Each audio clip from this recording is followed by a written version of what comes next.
স্বরাষ্ট্র উপদেষ্টা অবসরপ্রাপ্ত লেফটেন্যান্ট জেনারেল মোহাম্মদ জাহাঙ্গীর আলম চৌধুরীর পদত্যাগের দাবিতে ঢাকা আরিচা মহাসড়ক অবরোধ করে বিক্ষোভ করছে জাহাঙ্গীরনগর বিশ্ববিদ্যালয়ের শিক্ষার্থীরা। দেশের আইন শৃঙ্খলা পরিস্থিতি সামাল দিতে ব্যর্থ হবার অভিযোগ তুলে স্বরাষ্ট্র উপদেষ্টার পদত্যাগের দাবি জানান তারা। দুপুর 12টায় বিশ্ববিদ্যালয় কেন্দ্রীয় শহীদ মিনার প্রাঙ্গণ থেকে বিক্ষোভ মিছিল বের করেন শিক্ষার্থীরা। মিছিলটি বিভিন্ন সড়ক ঘুরে বিশ্ববিদ্যালয়ের প্রধান ফটকের সামনে ঢাকা আরিচা মহাসড়কে অবস্থান নেয়।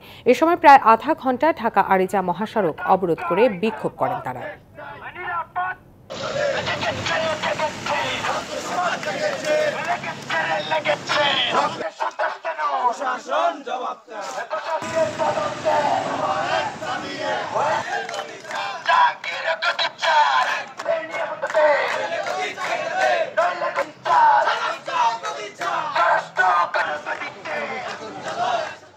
প্রায় 20 মিনিটের মতো কিন্তু প্রতীকী অবরোধ করেছি।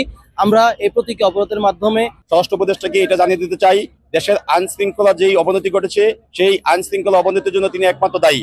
এই স্বরাষ্ট্র উপদেষ্টার যে ক্ষমতার সময়ে গত 6 মাস ধরে সে দৃশ্যমান কোনো কিছু পদক্ষেপ নিতে পারেনি এবং তার সময়ে দেশের অস্থিরতা বেড়ে গিয়েছে।